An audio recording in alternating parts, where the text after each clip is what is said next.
This lecture is going to focus on the internal structure of the atom, and it's going to mostly focus on what's going on in the nucleus of the atom.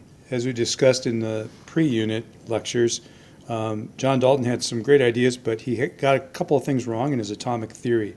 One of them that he got wrong was that all matter is made up of tiny indivisible particles. This is called atoms, that atoms are the smallest part of matter that there is. And in fact, we now know that that's not true. The atoms are made up of smaller particles yet. So he got that part wrong.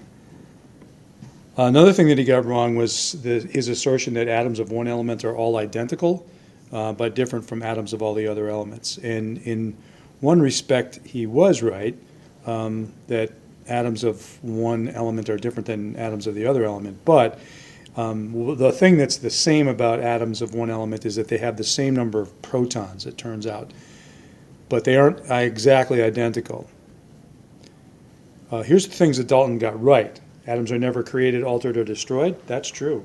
Chemical compounds are just different arrangements of atoms. We still rely on that, part of his theory, and that chemical reactions are just atoms rearranging. We still, to this day, think that that is really what's going on, and he had that part right. Because atoms are slightly different, even if they're of the same element, we're going to explore what makes them different. Atoms that are the same element but are different in mass are called isotopes. So atoms of one element all have the same number of protons. So let's say if it's hydrogen, the number of protons is 1. If it's helium, the number is 2. If it's boron, the number is 3. If it's phosphorus, the number is 15. That's the atomic number that you see on the periodic table. It's the number of protons that exist in that element, in its nucleus. However, atoms of one element, even if they're of the same element, can have different masses. And since most of the mass is in the nucleus, that would have to mean that they either have different protons, which isn't possible if they're the same element, or different numbers of neutrons. And so the case must be that the number of neutrons is what makes the difference in their mass. To explore this, there's a technique called mass spectroscopy that's used.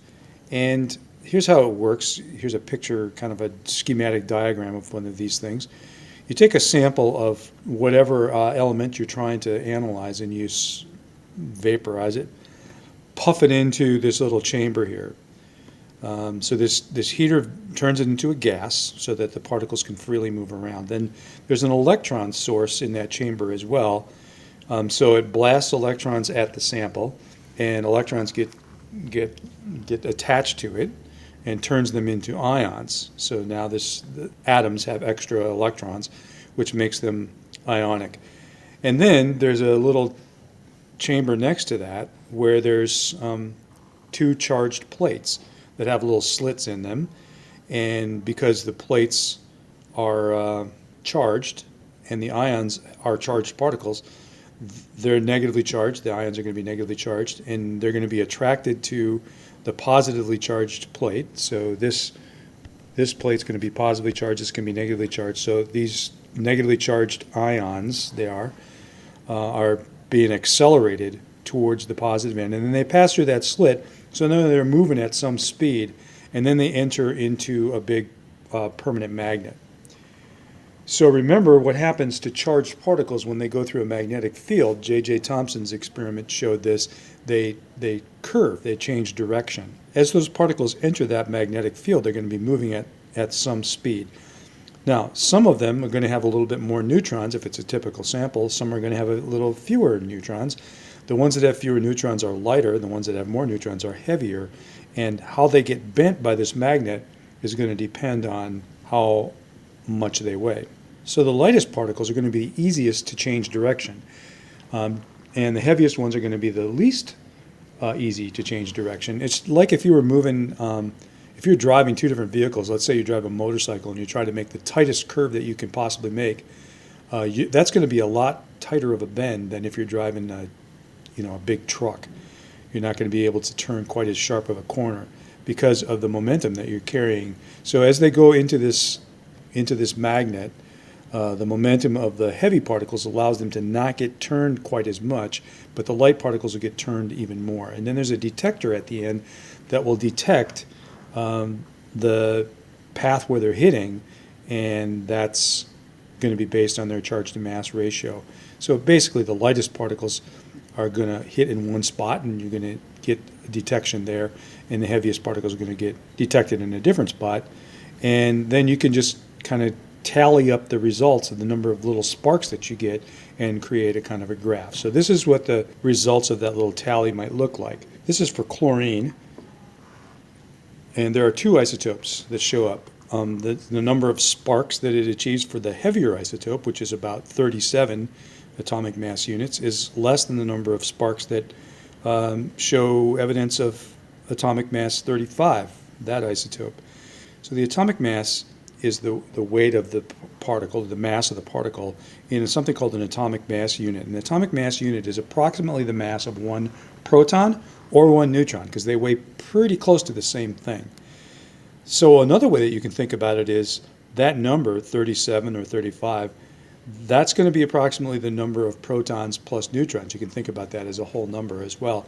So 17 is the number of protons in any chlorine. So that means that the 35 for atomic mass 35 for that isotope, that would be 17 plus the number of neutrons. So that means there's 18 neutrons in that isotope. And 37 would have extra neutrons, 2 extra neutrons, because it has to have 17 protons, so that means there are 20 neutrons in that isotope, 2 different isotopes. How we name these things is we write down the symbol, Cl for chlorine, and then superscripted to the left of it, we put the mass number, it's called, which is the number of protons plus the number of neutrons. That's always a whole number. So chlorine 35 means it has 35 nucleons, which is protons and neutrons, and chlorine 37 has 37 nucleons. So to alternative notation, you can put chlorine, or whatever the element is, and then dash, and then the mass number. Here's another way of writing this. Sometimes people will write the symbol and then put the 35, for example, for chlorine 35, and then they will also include subscripted to the left of it the atomic number, which is 17. So for chlorine 37, that would look like that. That's a little bit redundant, because that number that's superscripted to the left is always going to be the same number, and so if you have the symbol, that's just information that you already had. You don't really need it. Another idea that goes along with this is something called relative abundance. So if you look at the height of these peaks, which represent signal intensity, or basically how many sparks did you get from that ion, it looks like in total we have 1, 2, 3, 4, 5, 6.5 roughly. Out of that 6.5, 5 of those, 1, 2, 3, 4, 5, were chlorine 35. So 5 6.5ths of the spikes came from chlorine 35. So that means of all the chlorine in that sample, 5 6.5ths was chlorine 35. And if you take 5 and divide by 6.5, you get about 77-ish%. And then the rest of it, about 1.5 of the 6.5, was chlorine 37. So if you take 1.5 divided by 6.5, or subtract from 100% would be another way of doing that, you get about 23%. So that tells you the relative abundance of these two isotopes. If you do this a little more precisely, this is what they find, that 75.76% of the chlorine in a typical sample is chlorine 35, and 24.24% is chlorine 37. And then the actual masses aren't actually 35 and 37. They're 34.96885 and 36.96590. And the reason for that is because an atomic mass unit isn't exactly the mass of a proton or a neutron.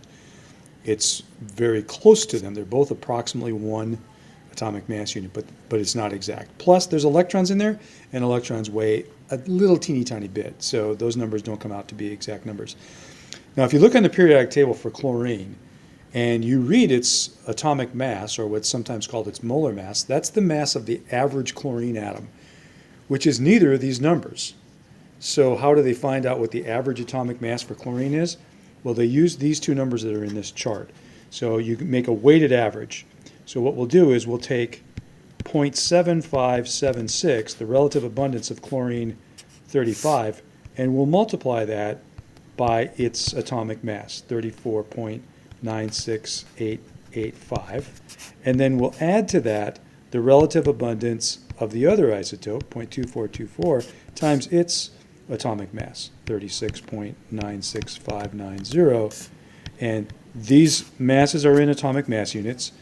The abundances are percentages, so they're just unitless. So this is going to tell us the average atomic mass in atomic mass units. So when you calculate this out, you get 35.45 atomic mass units. That's the average atomic mass, and that's what's going to show up in the periodic table, because in the whole entire universe, this is the relative abundance of chlorine 35 and chlorine 37 based on those tests. And so that's what we want to use as an average, because the two isotopes are going to be mixed together in any real sample of chlorine.